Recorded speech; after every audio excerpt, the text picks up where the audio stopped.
every day you wake up, you're not good enough anymore, right? Which means that you never reach the goal. You never actually have healthy self-esteem because you never finally measure up. There's a trap in that. That's that same success treadmill that we're talking about earlier. It's no different. It's the same promise of, I just need to work hard enough and I'm going to be good enough. No, you get to be good enough, period, without having to do anything, because self-esteem is a choice. It's not an achievement, it's a choice. And once you can make that choice of I am good enough and I deserve, you get to a point where I don't have to prove it to anybody. I don't have to prove it to myself either, which means...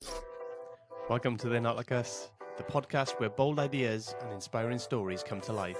I'm your host, Aaron, here to challenge the norms and ignite your potential. If you're ready to level up, don't forget to subscribe and join the movement. Now, let's dive in.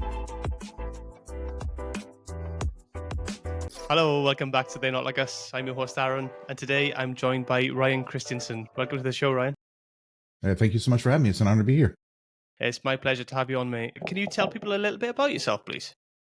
Sure. So these days I'm working as a hypnotist. I've spent about 23 years working national security stuff between the Marine Corps, Air National Guard, also doing counterterrorism, counterproliferation in Washington, D.C. Grew up in Kansas, which is pretty much in the middle of the U.S., kind of like farm country, more or less. Had about 300,000 people in there. I grew up pretty much knowing from the beginning that I was different, right? Like the world works for everybody else except for me. Everybody else can get what they want. Everybody else knows what's going on. I could just never figure it out. Didn't figure out until last year that I have autism. So that was an interesting journey this whole time. Also found out that I had bipolar disorder last year. That was a surprise, a rather unpleasant one. So spent about a little bit over a year trying to get the medication and everything else sorted for that. Finally able to get back on track and working full time, 100% about 2-3 months ago. So it's been a journey. Yeah, it must have been difficult, especially kind of, it's a very late diagnosis, right? For that kind of thing. How has that impacted you? Has that kind of rocked you emotionally, or has it been kind of... God, no, best thing ever. Yeah. Everything makes sense now. It's like, aha, that's why, right? Well, because, you get that diagnosis, like, okay, a big part of, Asperger's and autism is like this kind of like social color blindness, right? All this nuance and detail to human interaction and social interaction. I'm just like, I can't see, right? It's like, oh, no wonder everybody's able to do that. There's these stated rules, the explicit rules, and there's the implicit rules actually going on, right? Like you get a new job, somebody hands you the employee manual, and so you read the thing, you're supposed to play by the rules, and nobody's doing that, right? So everybody say, oh, this is how you do the thing, and I do the thing the way they tell me to, and it wouldn't work. Why? Because nobody's actually playing by those rules, right? It's like, okay, now it all makes sense. Right?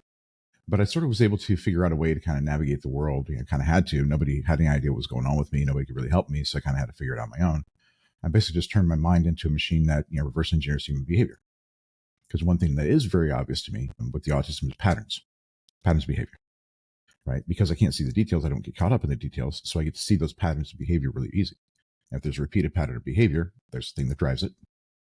Has to be a mechanism, has to repeat a process, right? So basically, it's just looking at like what people believe, the individual beliefs and the kind of underlying assumptions that people have that drive all that behavior. And that's been obvious to me pretty much from the beginning because that's what I had to figure out how to navigate things. Yeah, it must be difficult trying to figure it out for yourself, especially when, like you say, pre-diagnosis, you're probably thinking, what's going on? You probably don't understand it and don't understand 100%. Why. How did it affect your relationships? Were people standoffish? Were people kind of keep you at arm's length, or how did that work? Because I know it can be difficult for you to appreciate potentially the social cues, and then some people can take that, and I've seen them to take that as people being rude or being mean to them, etc. So how did it kind of affect you? Well, in a lot of ways I was very lucky that I grew up in Kansas because you grew up in a big city. It's a lot the social situations, the social scenes are a lot more cutthroat. They're a little more cliquey. They're a little bit more there's a lot more infighting, that kind of stuff. People have a greater perception that stuff is being rude because of all this sort of conflict. You grew up in like farm country and everybody's pretty much laid back, pretty chill, salty earth kind of people, right? So it's a lot more welcoming sort of culture, which meant that it was a lot easier for me to navigate that because people would just be giving me the benefit of the doubt, more or less, right? So it was been a situation where they were always including me to the extent that they could, but I always felt like I was on the outside looking in. I never felt like part of anything, right? Because I just wasn't flowing the same way as everybody else was. But, I had friends. Usually I was hanging out with kind of like the misfits and the weirdos, all throughout school because I was one of the misfits and weirdos. And that was sort of one of the things that really kind of drove me to get out of Kansas and get into places like in the Marines and stuff forth and so on, is there's more of a camaraderie there based on being on the outside or being weird. I was a linguist in the intelligence community, which is all the weirdos in that space. They're like, oh, these are my people. So it was much easier to get along that way. But the same time, it made it harder to make friends and make relationships on the outside of those spaces.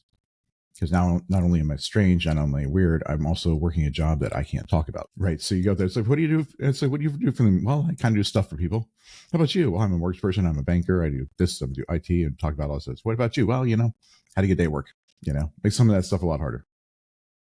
Yeah, I bet it does. I mean, and autism, right? There's a range of different, different ways that autism can affect people, right? My stepson's got autism. He's got what's called pathological demand avoidance, which is the subset.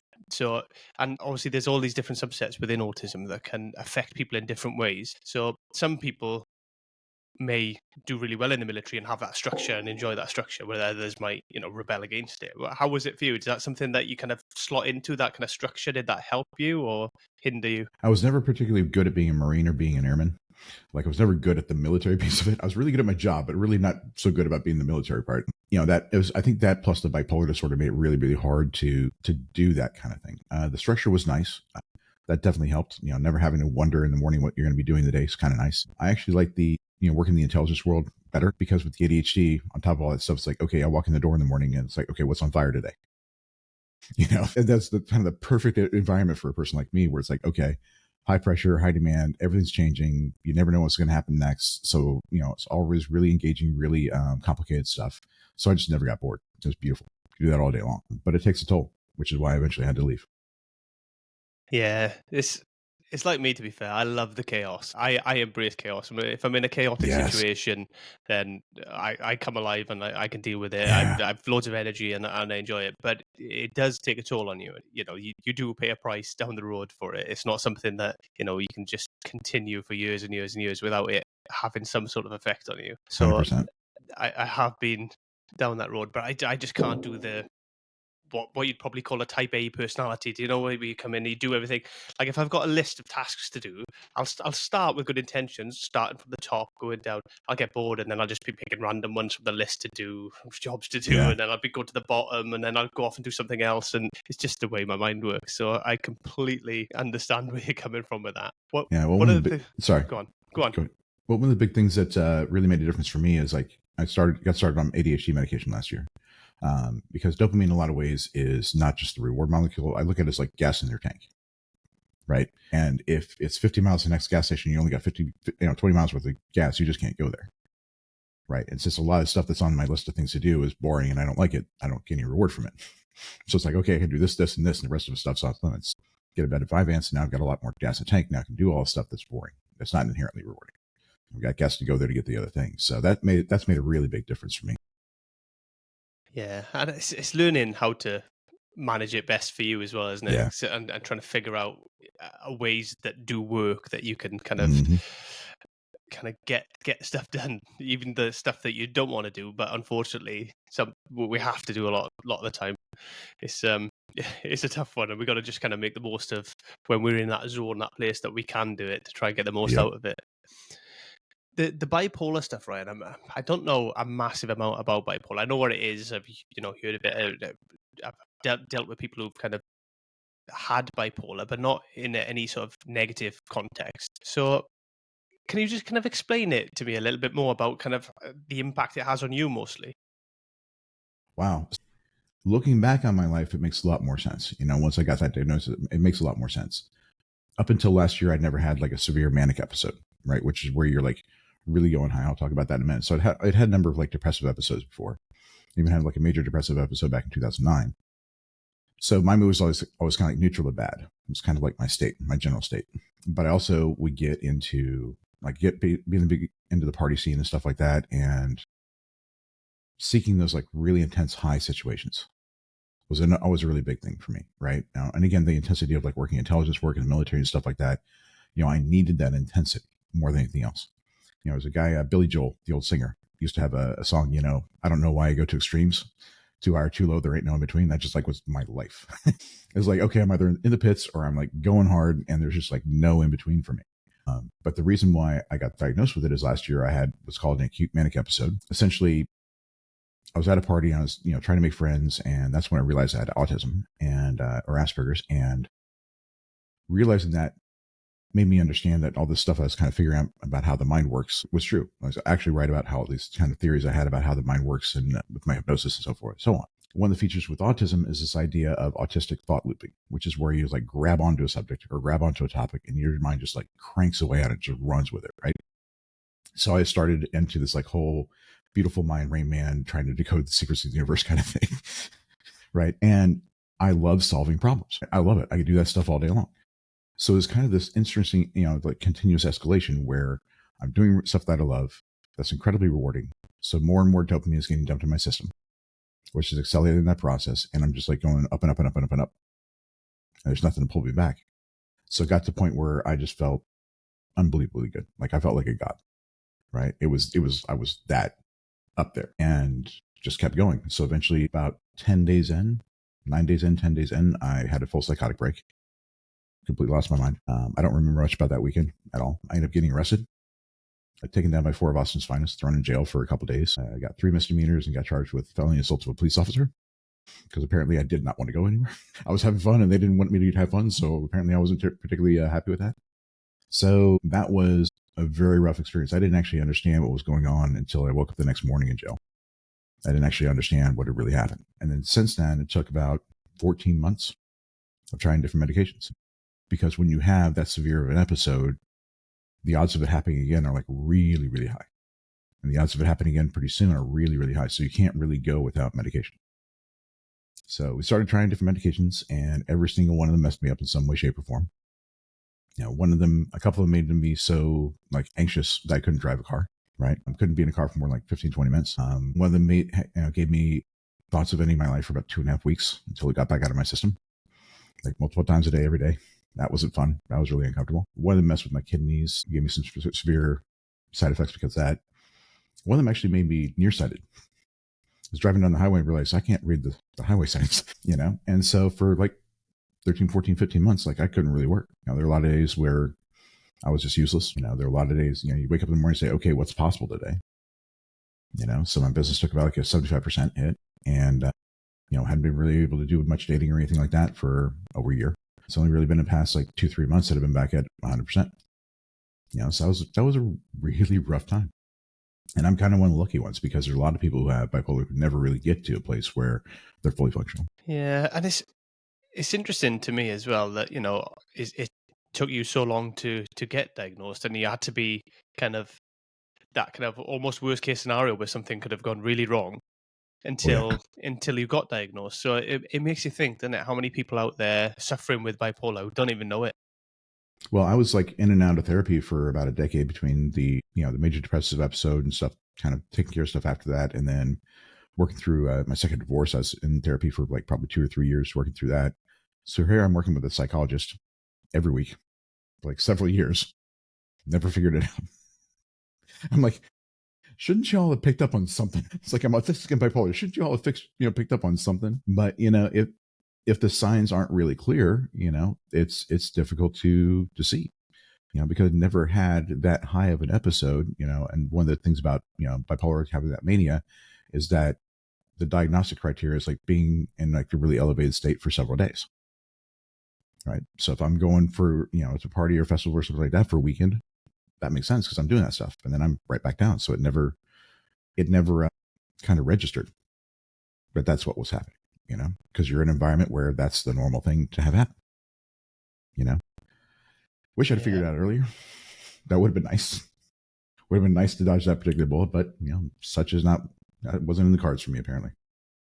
Yeah, it's a difficult one. And ultimately, mental health is difficult to diagnose really because there's so many. I mean, the brain is so complex anyway, and people's lives are all different and complex, and we all react in different ways naturally anyway to stuff. So I suppose it must be really hard to diagnose people unless there are these extremes that make it clear and obvious to kind of people to make the diagnosis. It's not as simple as running a blood test like you can with a physical issue, and you can pick a lot of the physical issues up a lot easier, can't you? So I do kind of understand and feel for it from the other side. But I mean, there must be a better way. There must be able to get people support sooner, and the right support. It's not just about support, right? It's about getting the right support.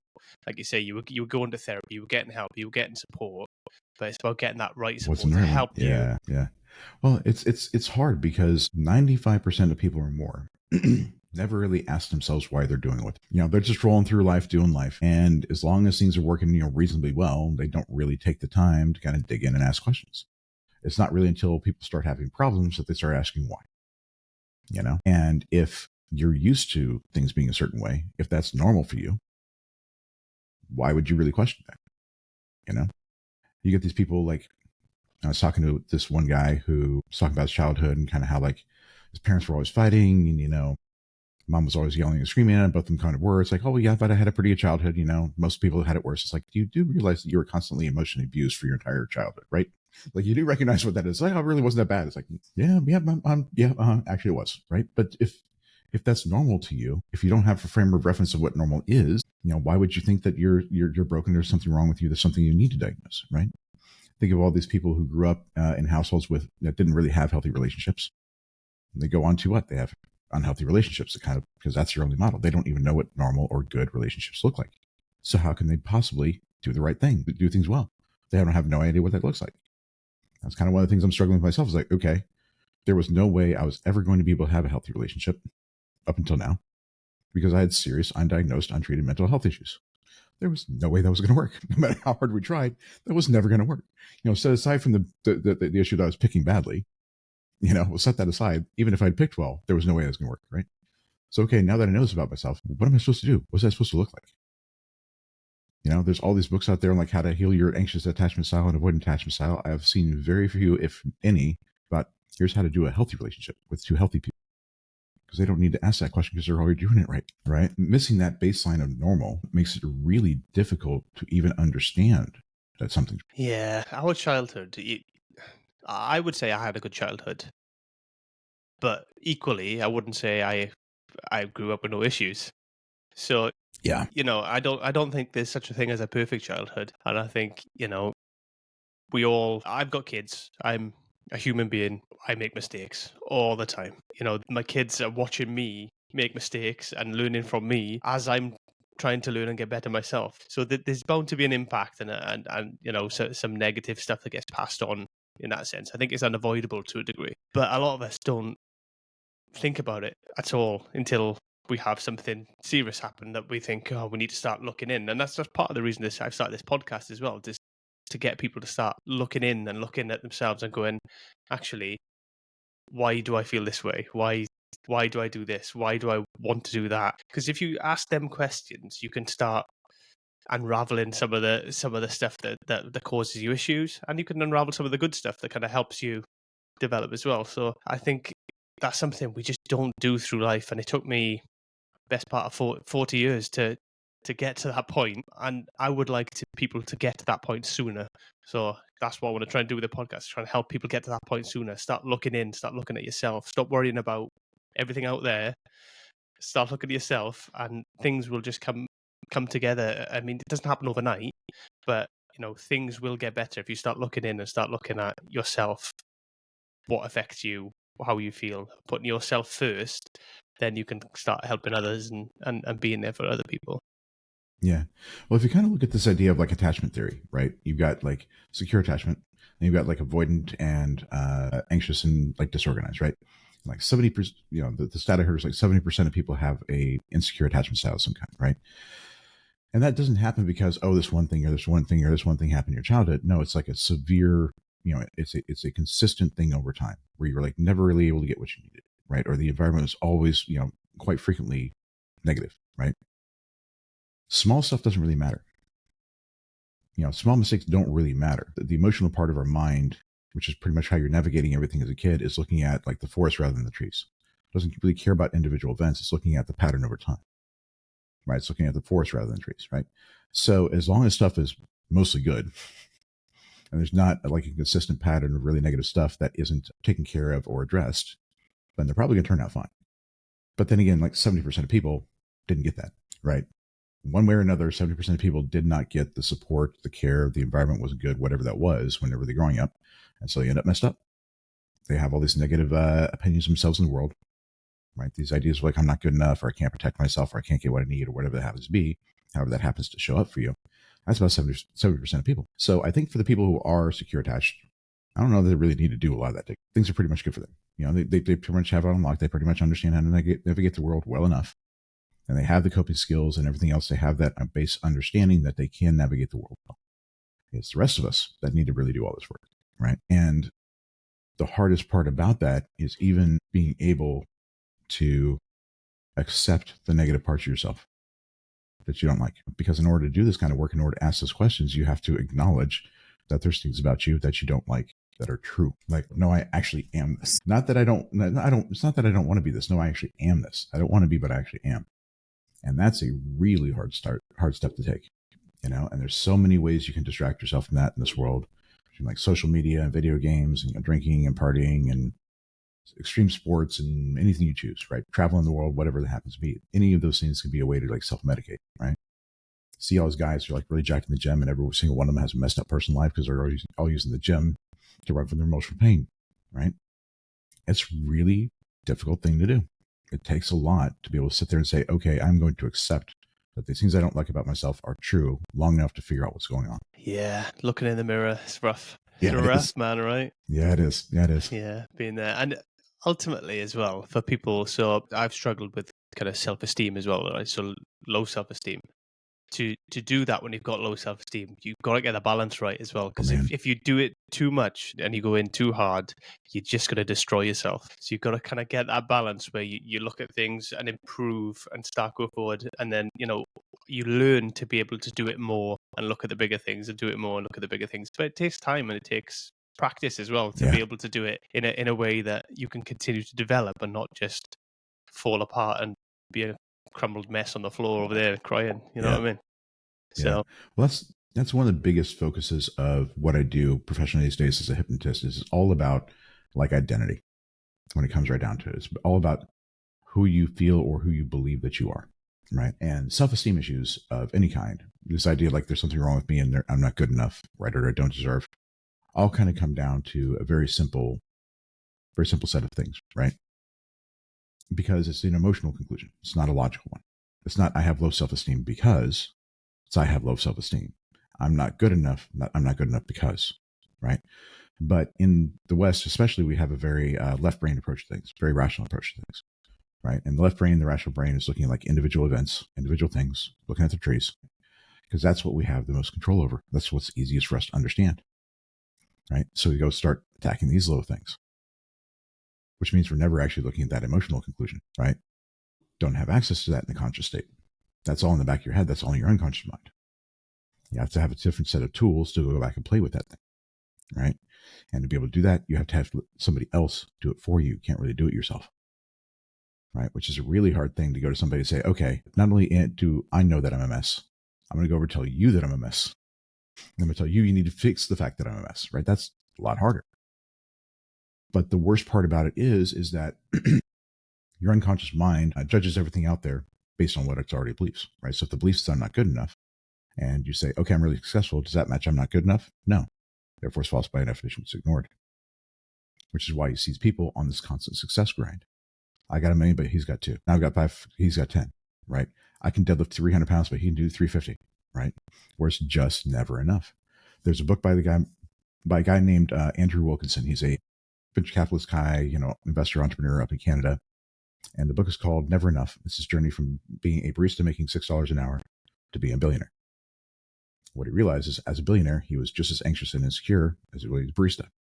He's looking at everybody around. It's like guys making tens of millions, hundreds of millions, billions, multi-billions, same thing, right? So unfortunately, the terrible part about self-esteem issues is you can't change them from the outside in.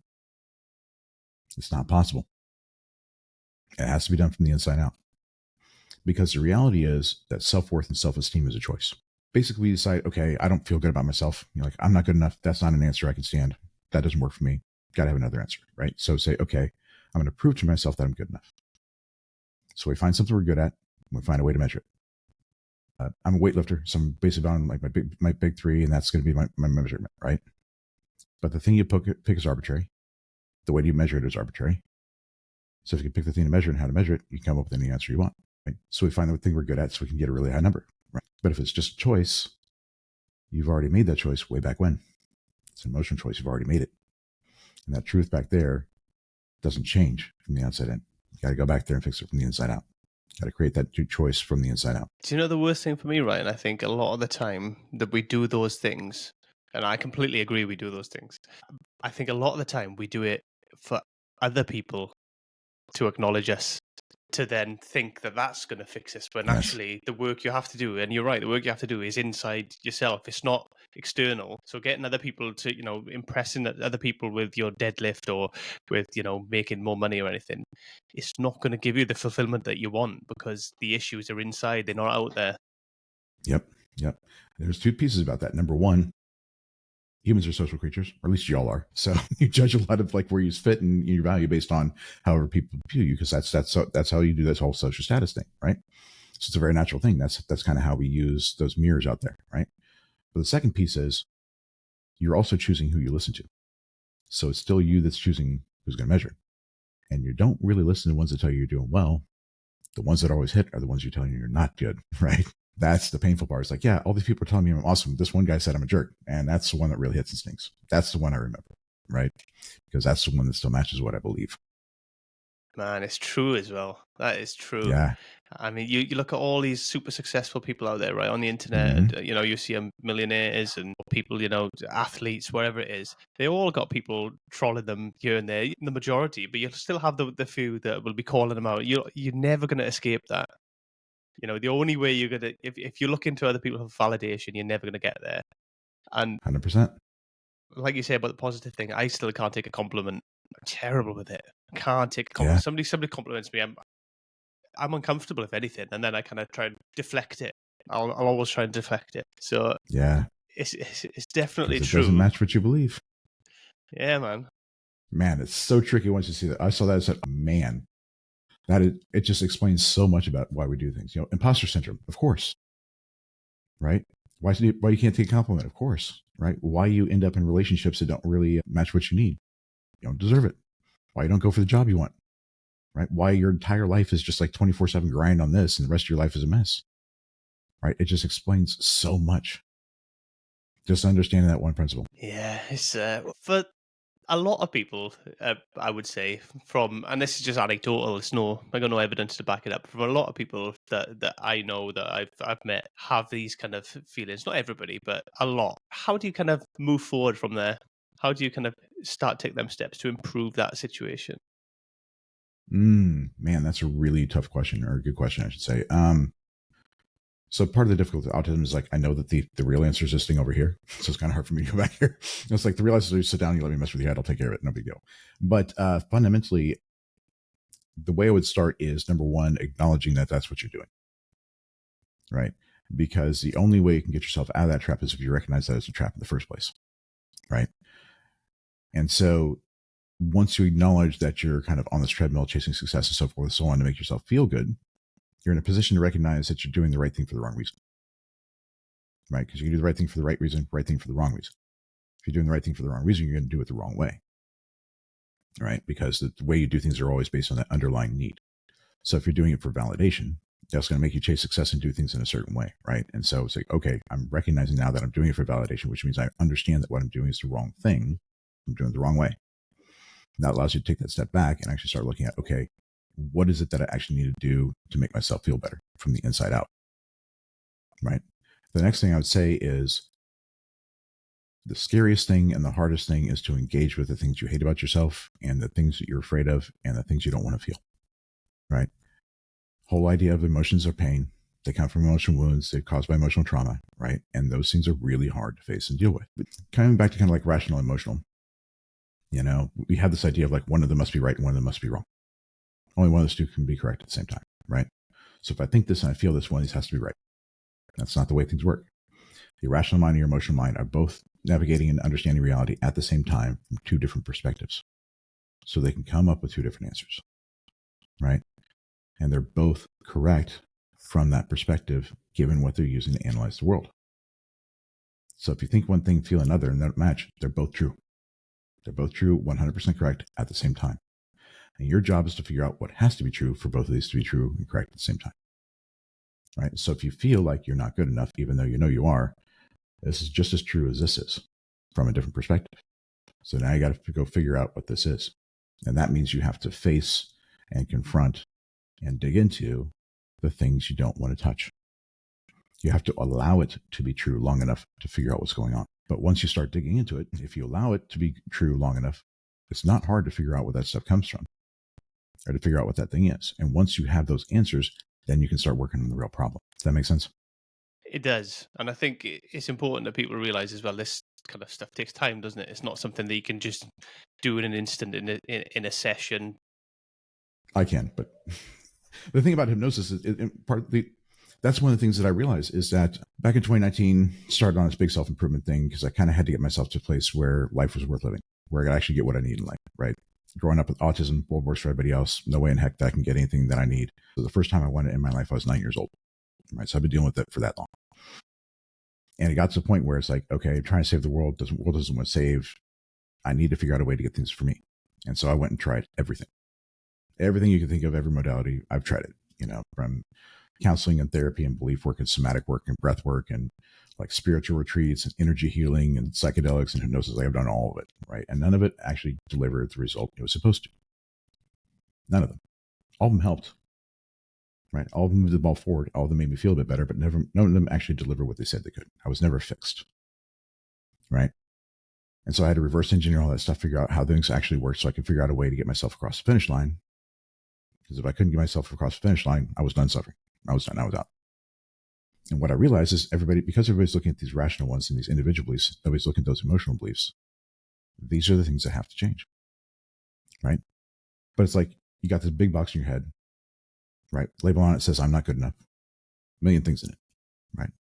Everybody's taking stuff out of one box, putting in another. But there's a million things in there. More stuff gets thrown in every day. So that process never ends. But there's a label on the side of the box. So why not just take off the label and put on a new one? Take off I'm not good enough, put I am good enough. Now everything in the box means I'm good enough. I don't have to deal with it anymore. So yes, it can actually be done pretty quick. If you go to the right place, use the right tools and techniques, I can do it in about 4 hours. The thing is with that, and I think my point more so is, even if you can do it in 4 hours, for instance, right? Even if you can, it takes time to get to that point where you're willing to go and see somebody and do something about it. Yeah. So nobody, from my experience, just goes, oh, I need to fix everything. I'm going to go therapy or hypnotherapy or wherever you plan to go. Nobody gets there in an instant, and it takes time. And it takes, when you're struggling and you want, it's something deeply emotional and you need to be vulnerable with somebody else, with another human being, it takes time to get to that point where you're comfortable enough and you've done enough work yourself to be able to go and do that, from my experience. Oh, 100%, 100%. And I'm not saying like nothing else is really useful or anything like that. I'm not saying that at all, because you're 100% right. People don't really start doing this internal work until stuff gets really bad and they don't have any other way to fix it on their own. We're going to do everything we can on our own before we ever ask anybody for help. That's just the way it goes, right? So it has to get to a point where you can't do it on your own and things are so bad that you can't allow them to get any worse before you can even start fixing things, right? And like the stuff I do, I can't work with somebody who's like deep in the hole, who's just starting out, who can't like face their darkness, who can't like accept these things, who can't see these things, who can't play with those negative emotions. There's nothing I can do with them, right? But all these other techniques, even if they can't get you to the end zone, can't get you across the finish line, they can get you down like 20-yard line, 30-yard line on a football field, right? That's pretty dang far from the other end. That's a huge improvement. But they hit that wall of like, okay, I can't get you any further. What I do is kind of like take them from the 20-yard line into the end zone, right? I can get across that finish line. I haven't seen anything else that really can, but you got to be here first. It's 100% true, right? And there's a lot of things that can really help you out of there. Like I said, I've tried everything. I think that psychedelics are an amazing tool for doing this kind of work. I think that especially like psychedelic assisted psychotherapy is phenomenal for this kind of thing, because you are kind of playing with those deeper layers of your mind while you're doing this stuff, right? It gives you access to stuff, which is where the problem really is, and pretty much anything you try, if it helps, do that, and as soon as you start hitting that point where you start kind of spinning your wheels, not really making much progress, great, look around, grab something else and do that, just whatever tool you need at the time. Yes, it takes time to open up about stuff and to, like you say, look at yourself and start asking them questions, even to just start asking them questions. Because, I know. like you say, we avoid them. We will. And it's like, even with our friends and people we're close to, we'll show a facade. The whole that's what social media is, right? We put our best stuff out there. We don't put the crap and the truth out there. And we do the same with our friends and family. We kind of show our best and we hide away all the other stuff. So we're not very good at talking about it or bringing it to the surface. And it takes time to be able to do that, I think, or something to happen to trigger you to a point to think, I have to do this now. Yeah. Which is what I've seen a lot of. Yeah. And one of the things that I've always kind of recognized about that, or always realized that, is that once you get to the point where you realize you need to do something, you need to work with somebody, you need to talk to somebody, it's actually always been easier for me to hire a professional than to talk with anybody I know, right? When you're talking about like deep, dark stuff, when you're talking about like stuff that's happening, like if you're talking about stuff that's happening when you're growing up, you're not going to go to your folks or your brother or your sister. You're just not going to do that, right? And your friends are not really equipped to help you navigate that. If you're having a bad day, yeah, go out for a couple of beers with the guys. Perfect. Love that, right? But when you're actually trying to dig in and do some serious work, they just don't have the skills and the knowledge that they really need to help you figure it out, right? So you kind of have to go find somebody else that's actually a professional. And in some ways, talking to somebody you don't know makes it easier, because if you don't like them, you leave. You never have to see them again, right? Yeah, I agree. And if you're talking to somebody in a professional context away from your social life, you can kind of keep the two separate until you're in a place where you're better and you can kind of deal with, with the new version of yourself and bringing them new skills you've learned into your social life. 100%. 100%. Yeah. So obviously hypnotherapy, I don't know anything about it really, Ryan. So tell me a bit about it. Yeah, well, so technically I'm a hypnotist for legal reasons. The state of Texas says that hypnotherapy is like treating like general anxiety disorder and PTSD and that kind of stuff and actual psychiatric conditions. So I'm just working on self-esteem. Okay. So for legal reasons, I got to say that because I don't want to go to jail. But basically, hypnosis and hypnotherapy is all about hypnosis is a set of tools that gives me access to your unconscious mind. Okay, that's really all it is. It allows me to open up that door to your unconscious mind, actually get in there and start playing around. Okay. And there's a number of things you can do with it while you're there. Things like weight management, smoking cessation, stuff like that. Kate Middleton actually had all of her children through something called hypnobirthing, which is using hypnosis for pain control during childbirth. It was kind of interesting. But the way I'm really using it and the way we're doing it for things like self-esteem, the standard way is this idea of like succession and persuasion. I'm going to tell you how awesome you are. I'm going to show this stuff right back in the back of your head about how awesome you are and how cool you are and self-esteem and so forth and so on. And I kind of hope it sticks. But the problem is I'm giving you a new belief set and I haven't taken away the old one. So now you've got these two beliefs that are competing. The old one has a lifetime of evidence behind it. So the new one tends to fade away. So you can make some changes around the edges and you can make things better, but typically it's not a huge systematic or systemic permanent change. But I'm an intelligence guy. I spent 23 years figuring out stuff that people didn't want me to know, right? And I reverse engineer human behavior. So I figure out belief systems, how that blows black horse. And I've got access directly to the machine. So I'm like, okay, great. So you're holding yourself back, not letting yourself succeed. You're hiding yourself from the world, right? Show me why. Because everything your mind is doing is to help you. All of it. There's no such thing as self-sabotage. It doesn't actually exist. What self-sabotage is there's a thing you want consciously, but you have a deeper need that's more important that needs to be fulfilled, right? So if everything your mind is doing is to help you, then everything is serving a purpose, trying to solve a problem of some kind, right? Okay, great. Show me the problem you're trying to solve. Help me understand what this problem is that you're trying to solve.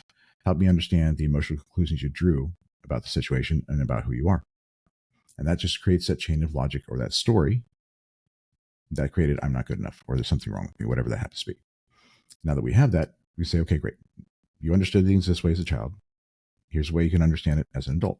And we can start taking apart that chain of logic, right? So you're 5 years old, you're on the playground, Billy pushes you down, everybody laughs at you, right? It means, okay, everybody hates me, nobody loves me, I can't protect myself, right? That's the easiest, most natural conclusion to draw as a child. But as an adult, you can realize, well, Billy's just a jerk. Didn't have anything to do with you at all. And everybody laughs at you because kids are jerks at that age. Didn't mean what you thought it was. It means this other thing instead. So it's not that there's something wrong with you, nobody loves you. Billy's a jerk, you're fine. And so by doing that, doing those kinds of reframes and doing it at that higher level, emotional perspective, dealing with things up here rather than these individual ones, you can make some changes really, really fast. Like I said, it doesn't take a lot of time to swap a label on a box, but you got to take the old one off first before you put a new one on. Otherwise, things just don't stick. Does that make sense? Yeah, I kind of get the concept. Does it work for everybody? Is it kind of, do people have to be kind of open-minded to it? How does it kind of pan out? Hypnosis has a pretty bad rap. Hypnosis is not something that's talked about much, and mostly when you do, you talk about like other stage shows where they're making you cluck like a chicken and stuff like that, or acting like a pole dancer, or it's horror movies where like I'm going to take over your mind and wave the pocket watch in front of you, and now you don't have a brain anymore, right? So there's a big hurdle you kind of have to get over that. But I think the hardest part is letting go.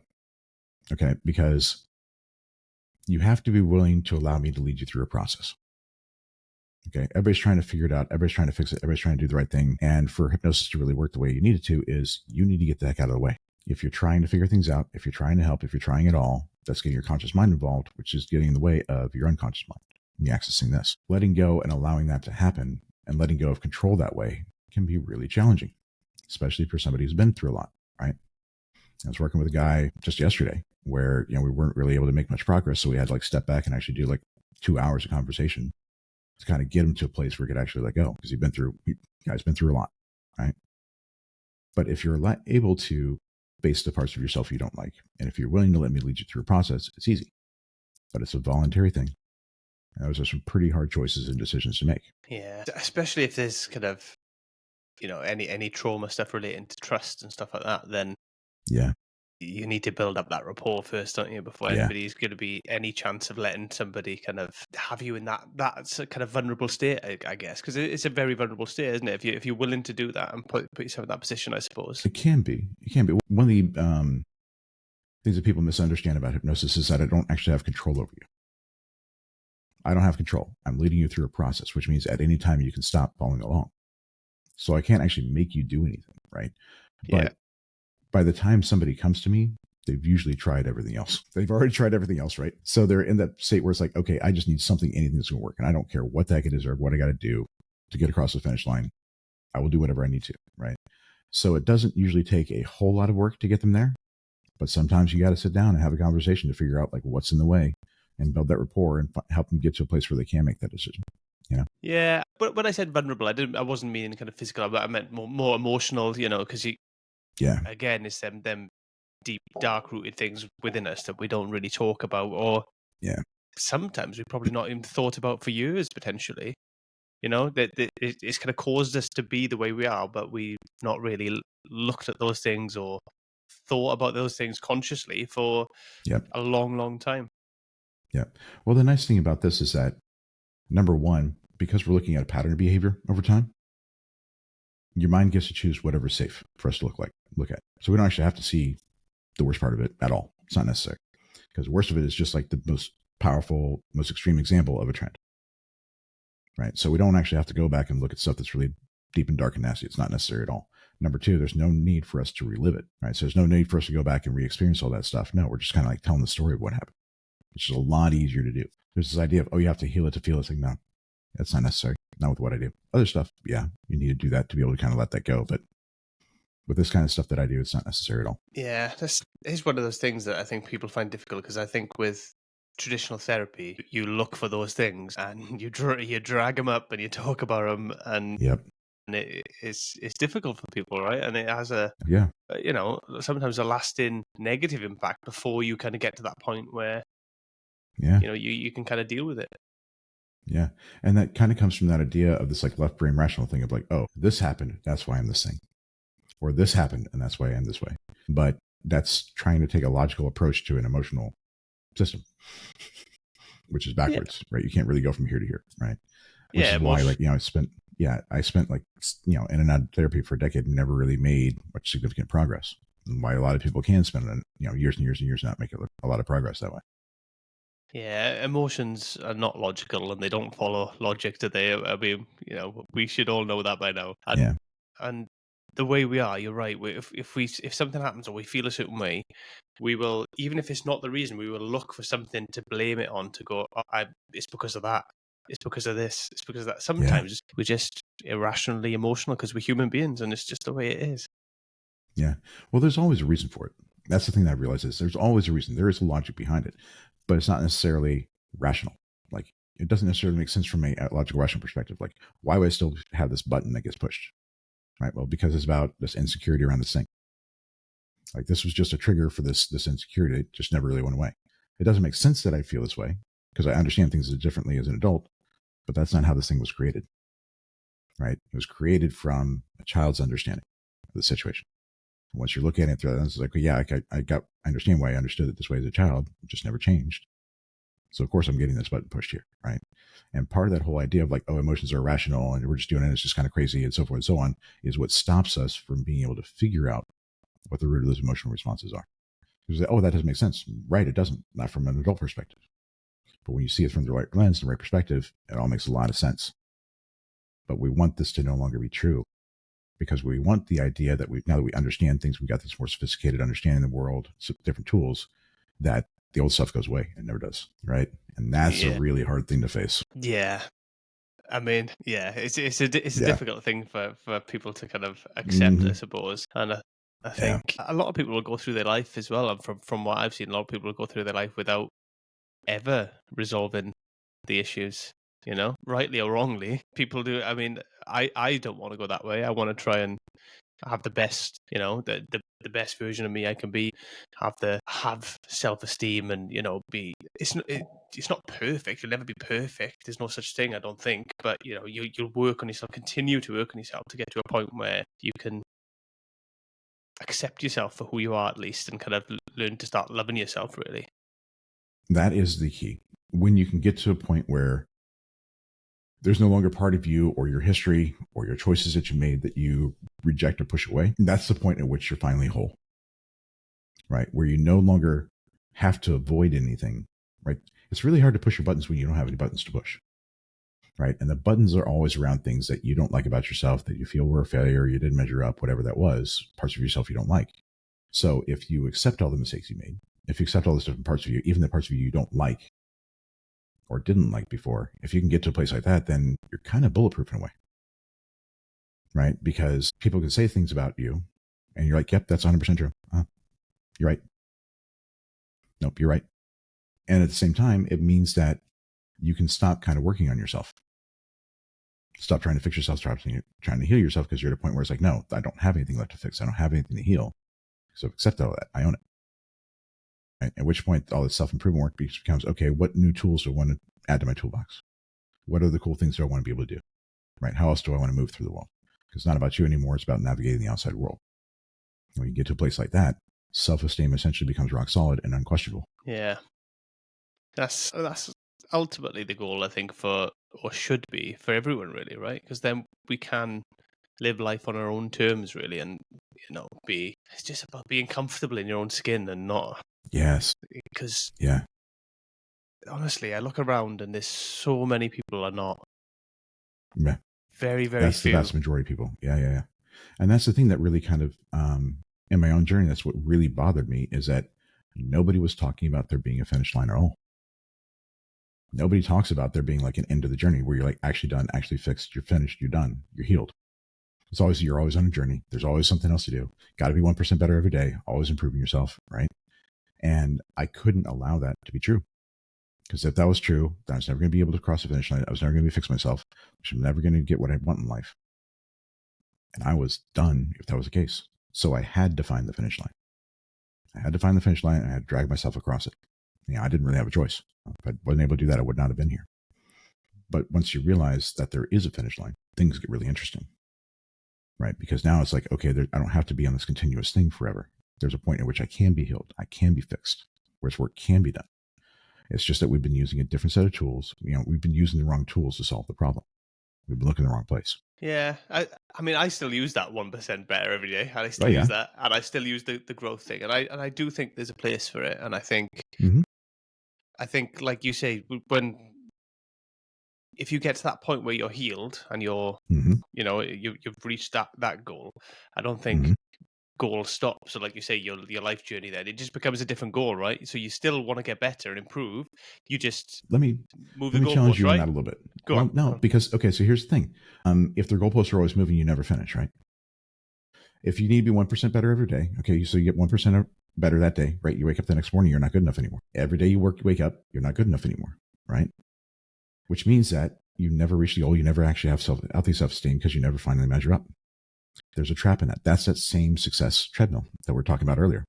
It's no different. It's the same promise of, oh, I just need to work hard enough and I'm going to be good enough. No, you get to be good enough, period, without having to do anything, because self-esteem is a choice. It's not an achievement, it's a choice. And once you can make that choice of I am good enough and I deserve, you get to a point where I don't have to prove it to anybody. I don't have to prove it to myself either. Which means all that like improvement stuff is like, do I want to? I don't have to. Do I want to? You stop chasing goals, you start building systems instead. Right? Stop moving goalposts. It's like, how do I want to build my life to deliver everything that I want to deliver? Does that make sense? Yeah, I get that. But I suppose my point is, if you don't, it's having something to aim for. Because if you don't have something to aim for me, for instance, if I don't have something to aim for, I don't have a goal. Like, be it at the gym, be it work, life, I become very aimless, and I'll go nowhere. And that becomes a problem for me because it makes me miserable then. 100%, because that part of that is because you're trying to prove to yourself how good you are. So you always have to have something you're chasing, but you have to have a direction, right? For me, I just have like what I call a North Star, right? This kind of overarching principle that I'm kind of going for. It's like, I choose greatness. I'm pursuing greatness. There's a finish line there. There's no goal. It's no form. It's a principle. It's an idea. It's a North Star that I use to guide my journey, right? But that can take me to so many different places. I don't have to pick. It's part of the reasons why I don't like goals is a goal is the best that I can conceive of today, not the best I can conceive of in a month or a year. And by choosing that goal and saying I'm going here, I'm excluding all other options. Right. So I'm kind of like taking away that serendipity. I'm taking away the ability for life to give me something more interesting than I could have imagined. And in fact, by not setting goals, it's kind of how I figured this stuff out, how I created this thing that I do, right? How I wrote my book and everything else. I would have never thought about doing the thing that I'm doing now. If I was plotting things as a goal, I would have been a psychologist instead. I would have never gone this road. But I followed that instinct of, oh, this is the thing that feels right. This is the thing that's going to take me in this direction, right? All you need is a North Star. If you find that North Star, if you figure out that overriding thing that you want for your life, if you figure out that thing that's most important to you in the world and just go for that, the rest of it's going to take care of itself. And you can do that when you stop needing to prove things to yourself, and we can stop measuring. Yeah. It's kind of like finding your why almost, just have that why. Yes. and then just kind of be and live your principles, I suppose. Is it exactly? Yeah, principle, I guess. Yeah, exactly. That's exactly right. Yeah, that makes sense. Ryan, you mentioned your book. Tell me a little bit about your book. So my book is called Winner Peace: How to End Inner Conflict and Make Success Inevitable. I've been talking about a lot of things today around self-esteem and emotional beliefs and so forth and so on. That's kind of like very non-standard. So the book is essentially my effort to give everyone all the benefits of working with me one-on-one to the extent that I can in a book. So it's my entire process I work with my clients with, start to finish, all the theory behind it. And it's designed essentially as a written hypnosis program. Okay, so to the extent that I can give you as much benefit as I can in that format, I do. Right. My goal is that everybody reads this book and nobody has to work with me ever again. I just get to go retire in Bali. That would be my goal. If that happens, I will be the happiest man in the world. Right.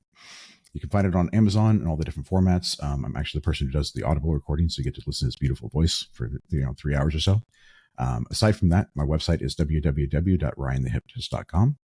You can hop on there, book a free 45-minute consultation. We'll dig into what's going on in your life. I'll tell you like why things are the way they are for you, why things haven't worked the way they wanted to. And we can talk about maybe get you past all that to where you're done. I'll make sure I pop a link in the show notes to make it easy for people to kind of find you and get in touch with you and stuff like that. Do you do these consultations like over Zoom and over the phone? Does it have to be in person, this kind of stuff? Or is it?